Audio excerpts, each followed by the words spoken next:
The key to e-commerce success from an SEO standpoint is optimizing your product category pages and your product pages. I am going to walk through a real life example of our client of how we go about this entire process.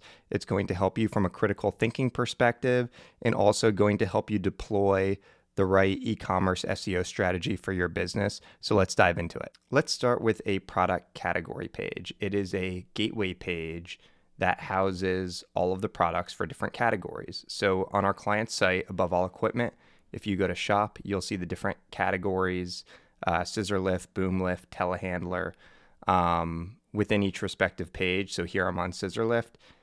You can view all of the different products and select the one that is most useful to you. So that is what a product category page is. Now with above all equipment, this is their existing site, and they actually did an okay job on their existing site. I'm going to show you how we improved upon it from the product category page, but you'll see here that you want to have a strong headline. You want to have a little bit of copy, not too much. You want to make sure that the images are above the fold.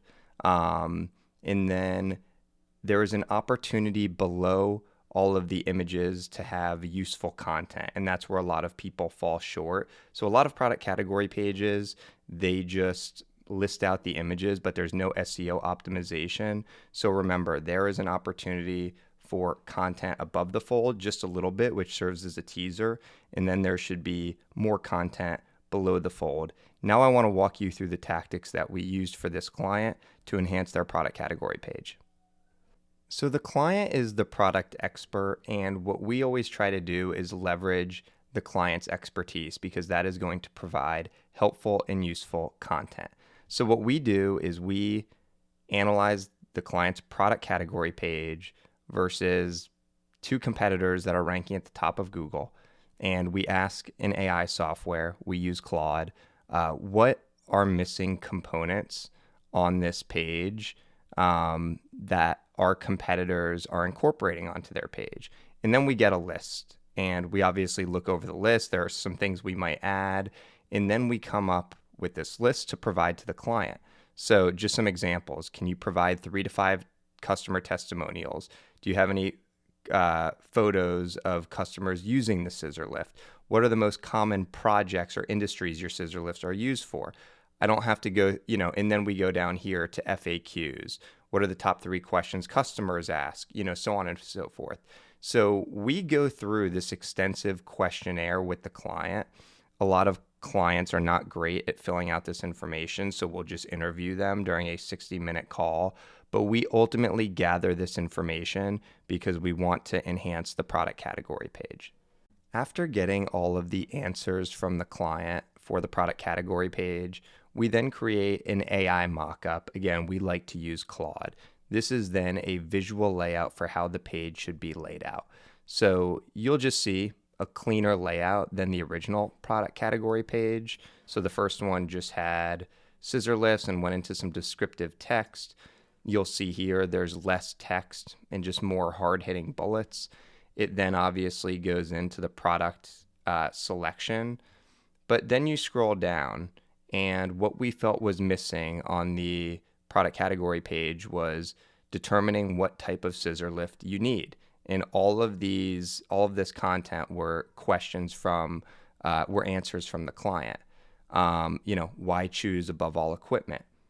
This is just a unique selling proposition. Down here are frequently asked questions. So you can see that this page, scissor lifts, while it had some good information, it was very text heavy and wasn't laid out in an organized manner. And going about the AI mockup just helps get our thoughts organized, and ultimately we can get client sign off for the overall layout. Once we have sign off on the AI mockup, we send that off to our designer, and this is where we put together a formal mockup, which is exactly how the page is going to look on the website. So, just an overall cleaner look and feel. These strong call outs at the top, then it goes into the equipment, helps people decide what type of scissor lift you need.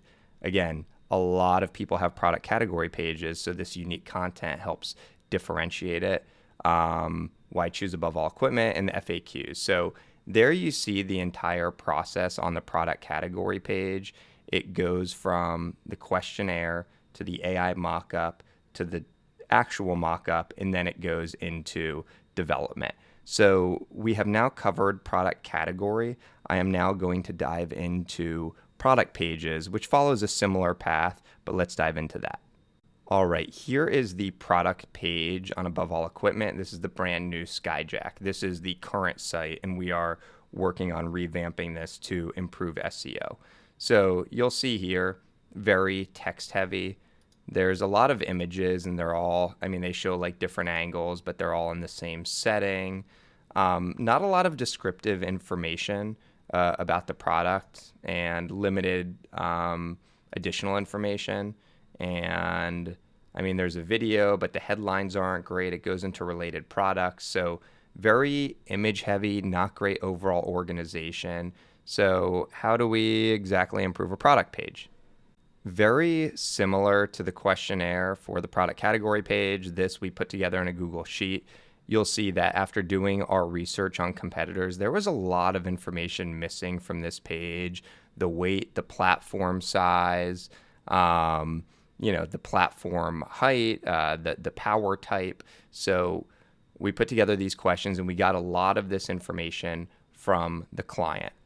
Again, we created an AI mockup using Claude. I'm sure if you use Gemini or another AI software, it would be good, but we love Claude for these AI mockups. And it put together a great layout of how the product page should be laid out. And you'll see here, like on the original product page, just very text heavy, not good scannability. Here on this AI mockup, you'll see that a really good layout towards the above the fold. The key benefits are listed out in bullets very nicely. The technical specifications, which were missing completely, are now listed in an organized layout. I love this part, perfect for these job types. So when people are looking for this product, knowing it's good for electrical work, fire sprinkler system, all of these keywords can help land new potential clients. And then we want to actually see the product in action. We want to see a photo of a lift in the warehouse. We want to see it being used for electrical work, because that's going to help convince somebody to buy the product. And then you'll see we have a place for reviews, frequently asked questions. But remember, the client is the expert. You really need to leverage them to get the most helpful information. All right, we now go into the design mockup, where once we get the sign off from the client on the AI mockup, we send it off to our design team, and this is what they put together. Just a nice overall flow, good color scheme, very good scannability. But there are still things that we need from the client before we take this live. Here are the customer reviews and the YouTube video, so on and so forth. So there you could see very similar process for the product page as the product category page, but hopefully it was helpful seeing both of these in action. Normally the first product page and product category page we're working on takes longer because we have to do the AI artifact. We then have to get a design mock-up. Once we get approval on those, you can replicate those designs for the remaining product and product category pages. So you're able to scale it quicker after that. But you still need to get the information from the client, and there's a lot of collaboration back and forth on that. Hopefully this video is helpful to learn how to better optimize your product pages and your product category pages. My name is Jason Parks of The Media Captain. If you ever have any questions, you can contact us at info@themediacaptain.com.